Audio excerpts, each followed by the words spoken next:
LIC premium भरने के लिए सबसे पहले होम पेज पर जाएं और लाइफ इंश्योरेंस प्रीमियम आइकन पर क्लिक करें। अब सर्च बार में जिस भी पॉलिसी का प्रीमियम भरना है उसे टाइप करें। मान लीजिए आपको LIC प्रीमियम भरना है तो आप सर्च बार में LIC लिखकर सर्च करें। LIC life insurance corporation of India पर क्लिक करने पर आप न्यू पेज पर डायरेक्ट हो जाएंगे। फर्स्ट बॉक्स में अपना पॉलिसी नंबर भरें। सेकंड बॉक्स में पॉलिसी की डिटेल्स जानने के लिए इंश्योर्ड की डेट ऑफ बर्थ भरें और ईमेल एड्रेस भरकर फेच बिल पर क्लिक करें। कुछ ही सेकंड्स में पॉलिसी डिटेल्स और प्रीमियम अमाउंट उसी पेज में शो हो जाएगा। डिटेल्स चेक करने के बाद बिल पेमेंट पर क्लिक करें और 4 या 6 डिजिट का पिन पासवर्ड भरकर कंटिन्यू पर क्लिक करें। आपका LIC प्रीमियम पेमेंट सक्सेसफुली हो जाएगा। आप ट्रांजैक्शन डिटेल्स शेयर भी कर सकते हैं। इतना ही नहीं, अब इजी ऑल पे के जरिए आप LPG गैस सिलेंडर भी बुक कर सकते हैं। बस होम पेज पर LPG गैस सिलेंडर आइकन पर क्लिक करें और अपना गैस कनेक्शन चुनें, जैसे भारत गैस, HP गैस आदि। अब नेक्स्ट पेज पर अपना रजिस्टर्ड मोबाइल नंबर भरें और 8 डिजिट का डिस्ट्रीब्यूटर ID भरकर फेच बिल पर क्लिक करें। उसी पेज पर अपने गैस कनेक्शन की डिटेल्स और बिलिंग अमाउंट चेक करके बिल पेमेंट बटन पर क्लिक करें। अब पॉपअप विंडो में अपना पिन पासवर्ड एंटर करके कंटिन्यू पर क्लिक करें। आपका गैस सिलेंडर सक्सेसफुली बुक हो जाएगा, जिसकी डिटेल्स आप व्हाट्सएप पर शेयर भी कर सकते हैं। यदि आपको बैंकिंग सर्विसेज यूज करनी है तो KYC करना कंपलसरी है। KYC कंप्लीट करने के लिए होम पेज पर प्रोफाइल आइकन पर क्लिक करें। प्रोफाइल पेज पर KYC आइकन के सामने अप्लाई फॉर KYC पर क्लिक करें। नेक्स्ट पेज पर अपना नाम, शॉप का नाम, शॉप टाइप, अपना registered mobile number, alternative number, WhatsApp number, email ID, date of birth, qualification, pin code, location, landmark, address, population और GSTIN नंबर डालें, जो कि ऑप्शनल है। आधार कार्ड वेरीफाई करने के लिए सबसे पहले आधार नंबर एंटर करके वेरीफाई बटन पर क्लिक करें। आपके आधार कार्ड के रजिस्टर्ड मोबाइल नंबर पर OTP चेक करें और OTP बॉक्स में भरें और वेरीफाई पर क्लिक करें। ऐसा करते ही आपका आधार वेरीफाई हो जाएगा। अब अपना पैन नंबर डालें और पैन वेरीफाई करें। अब अपना बैंक सिलेक्ट करें, ब्रांच नेम भरें और IFSC कोड एंटर करें। नेक्स्ट बॉक्स में अकाउंट नंबर डालें और वेरीफाई करें। ऐसा करते ही अकाउंट नेम बॉक्स में ऑटोमेटिकली आपका अकाउंट नेम फिल हो जाएगा। फिर आप अपडेट प्रोफाइल पर क्लिक करें। आपका प्रोफाइल अपडेट होते ही एक पॉपअप बॉक्स ओपन होगा। वहां अपडेट KYC बटन पर क्लिक करें। जैसे ही आप अपडेट KYC पर क्लिक करेंगे, एक न्यू पेज ओपन होगा जिसमें आपको 4 ऑप्शन दिखेंगे: PAN card upload, Aadhaar card upload, passport size photo upload और shop image upload. PAN card upload करने के लिए सबसे पहले अपलोड बटन पर क्लिक करें। अब आपके मोबाइल स्क्रीन पर कैमरा ऑन होने पर अपने पैन कार्ड की फोटो क्लिक करें। अगर फोटो अच्छे से क्लिक हुई है तो ओके करें, वरना रीट्राई करें। अब फोटो को क्रॉप करें और क्रॉप बटन पर क्लिक करें। ऐसा करते ही इमेज अपलोड हो जाएगी। आधार कार्ड अपलोड करने के लिए जब हम अपलोड बटन पर क्लिक करेंगे तो हमें मल्टीपल इमेजेस पर क्लिक करना है। फिर वहां 2 बॉक्स ओपन होंगे, फ्रंट इमेज बॉक्स और back image box. Front image box पर क्लिक करके हमें आधार की फ्रंट साइड की इमेज क्लिक करके अब फोटो को क्रॉप करें और क्रॉप बटन पर क्लिक करें।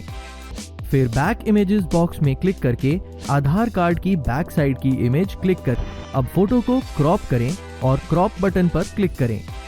आप इमेजेस को प्रीव्यू करके देख सकते हैं। आप सबमिट डॉक्यूमेंट पर क्लिक करते ही इमेज सक्सेसफुली अपलोड हो जाएगी। पासपोर्ट साइज फोटो क्लिक करने के लिए अपने पीछे क्लियर बैकग्राउंड रखें और सेल्फी क्लिक करें। फिर इमेज को क्रॉप करें और क्रॉप बटन पर क्लिक करें। आपकी फोटो सक्सेसफुली अपलोड हो जाएगी।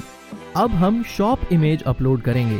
ध्यान रहे कि शॉप इमेज में आपकी शॉप का बोर्ड के साथ पूरी बिल्डिंग भी शो होनी चाहिए और शॉप ओनर की क्लियर पिक्चर भी आनी चाहिए। शॉप की इमेज अपलोड करें और क्रॉप बटन पर क्लिक करें। अब सभी डॉक्यूमेंट्स को अपलोड करके लास्ट में अप्लाई फॉर KYC पर क्लिक करें। 24 घंटे या फिर 2 से 3 दिन में आपकी KYC हो जाएगी। KYC के बाद AEPS सर्विस यूज करने के लिए आपको अपने बैंक की eKYC करना अनिवार्य है। eKYC करने के लिए AEPS आइकॉन पर क्लिक करें। ऐसा करते ही वेरिफिकेशन के लिए आपका रजिस्टर्ड मोबाइल नंबर पर एक OTP सेंड हो जाएगा। जैसे ही आप उस OTP को फिल करके वेरीफाई पर क्लिक करेंगे, आपके सामने बायोमेट्रिक वेरिफिकेशन के लिए डिवाइस की लिस्ट आ जाएगी। जो भी फिंगरप्रिंट डिवाइस आपके पास है उसे सिलेक्ट करें, प्रोसीड करें और अपनी फिंगर्स डिवाइस में लाइट ब्लिंक होने के बाद डिवाइस पर फिंगर रखकर कैप्चर करें। ऐसा करते ही आपका eKYC सक्सेसफुली हो जाएगा। बट eKYC करने के बाद आप सेम डे ट्रांजैक्शन नहीं कर सकते, आपको नेक्स्ट डे के लिए वेट करना होगा। अब 2FA प्रोसेस कंप्लीट करने के लिए आपको फिर से AEPS सर्विस पर आकर फिंगरप्रिंट वेरिफिकेशन कंप्लीट करना होगा। ये 2FA प्रोसेस हर दिन ट्रांजैक्शन स्टार्ट करने से पहले करना जरूरी है। 2FA कंप्लीट होते ही आपके सामने AEPS का इंटरफेस ओपन हो जाएगा, जिसमें आप device, transaction type, bank details, Aadhaar card details और अमाउंट बॉक्स देख सकते हैं। तो सबसे पहले हम डिवाइस सिलेक्ट करेंगे, फिर हम कस्टमर का बैंक व्यू ऑल पे क्लिक करके सर्च करेंगे। बैंक सिलेक्ट होने के बाद हम कस्टमर के बैंक बैलेंस चेक करने के लिए उनका आधार नंबर फिल करेंगे। जैसे ही हम चेक बैलेंस पर क्लिक करेंगे, फिंगरप्रिंट डिवाइस पर लाइट ब्लिंक करने लगेगी। फिंगरप्रिंट सक्सेसफुली कैप्चर होते ही आपको कस्टमर का बैंक बैलेंस शो हो जाएगा। डिटेल्स चेक करने के बाद ट्रांजैक्शन पेज क्लोज कर दें और अमाउंट बॉक्स में अमाउंट एंटर करके विड्रॉ बटन पर क्लिक करके ट्रांजैक्शन कर सकते हैं। अब हम आधार पे सर्विस के जरिए आधार कार्ड से विड्रॉल करना सीखेंगे। तो सबसे पहले हम ट्रांजैक्शन टाइप में आधार पे सिलेक्ट करेंगे। आधार पे से ट्रांजैक्शन करने के लिए हम फिर से 2FA वेरिफिकेशन कंप्लीट करेंगे। फिंगरप्रिंट सक्सेसफुली कैप्चर होते ही आप ट्रांजैक्शन टाइप बॉक्स में आधार पे ऑप्शन देख सकते हैं। अब कस्टमर की बैंक, आधार कार्ड नंबर एंटर करें, अमाउंट एंटर करें, पेमेंट फॉर बटन पर क्लिक करें और कस्टमर की फिंगरप्रिंट कैप्चर करें। ऐसा करते ही आपकी सक्सेसफुल ट्रांजैक्शन डिटेल्स स्क्रीन पर शो हो जाएंगी, जिसे आप शेयर कर सकते हैं। अब हम मनी ट्रांसफर करना सीखेंगे। सबसे पहले मनी ट्रांसफर पर क्लिक करें। यहाँ आपको 2 ऑप्शंस दिखाई देंगे। नंबर 1 डोमेस्टिक मनी ट्रांसफर और 2 एक्सप्रेस मनी ट्रांसफर। अब हम एक्सप्रेस मनी ट्रांसफर सर्विस के बारे में जानेंगे। एक्सप्रेस मनी ट्रांसफर पर क्लिक करें। ऐसा करते ही आपकी स्क्रीन पर लॉगिन सेंडर पेज ओपन हो जाएगा। अब सेंडर मोबाइल नंबर एंटर करें। ऐसा करते ही आपके सामने बायोमेट्रिक वेरिफिकेशन पेज ओपन हो जाएगा। यहाँ आपको कस्टमर का आधार नंबर एंटर करना है। अब अपना डिवाइस सिलेक्ट करें और कंसेंट बॉक्स में टिक करके फिंगरप्रिंट आइकन पर कस्टमर की फिंगर कैप्चर करें। स्कैन करते ही उनकी बायोमेट्रिक वेरिफिकेशन कंप्लीट हो जाएगी। अब क्रिएट सेंडर पेज पर आप सेंडर का रजिस्टर करने वाला मोबाइल नंबर देख सकते हैं। अब कस्टमर का फर्स्ट और लास्ट नेम एंटर करें और सेंडर नंबर पर जो बैंक से OTP आएगा उसे OTP बॉक्स में एंटर करें। क्रिएट सेंडर बटन पर क्लिक करें। ऐसा करते ही एक पॉपअप बॉक्स शो होगा जो बेनिफिशियरी एडेड है या नहीं बताएगा। अगर बेनिफिशियरी एडेड नहीं है तो उसे ऐड करने के लिए स्क्रीन पर ऐड बेनिफिशियरी बटन पर क्लिक करें। अब ऐड बेनिफिशियरी पेज पर हमें कस्टमर का बैंक, IFSC कोड, कस्टमर का अकाउंट नंबर डालकर वेरीफाई करना है। ऐसा करते ही जो भी बेनिफिशियरी नेम बैंक में रजिस्टर्ड है वो ऑटोमेटिकली शो हो जाएगा। फिर सेंडर की date of birth, full address और पिन कोड डिटेल्स एंटर करके ऐड बेनिफिशियरी बटन पर क्लिक करना है। जैसे ही बेनिफिशियरी सक्सेसफुली ऐड हो जाएगा, आप मनी ट्रांसफर स्क्रीन पर बैक हो जाएंगे। वहां आपको स्क्रीन के नीचे 2 ऑप्शंस दिखाई देंगे, सेंड और डिलीट। आपको जैसी भी पेमेंट करनी है उसे सिलेक्ट करके सेंड पर क्लिक करना है। नेक्स्ट पेज पर अमाउंट एंटर करना है। मनी ट्रांसफर बटन पर क्लिक करते ही आपको पिन एंटर करके कंटिन्यू पर क्लिक करना है। ऐसा करते ही सेंडर के मोबाइल नंबर पर OTP आएगा। उस OTP को बॉक्स में एंटर करके कंटिन्यू पर क्लिक करें। ऐसा करते ही आपका मनी ट्रांसफर सक्सेसफुल हो जाएगा, जिसकी डिटेल्स आप कस्टमर को शेयर कर सकते हैं।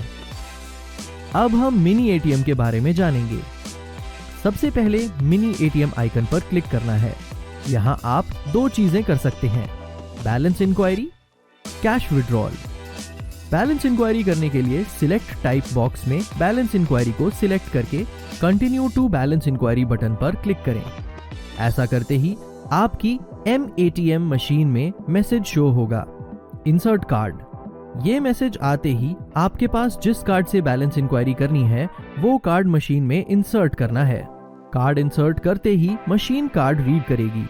फिर इनपुट पिन मैसेज आते ही मशीन में कार्ड की पिन एंटर करके मशीन पर दिए गए ग्रीन बटन को प्रेस करना है।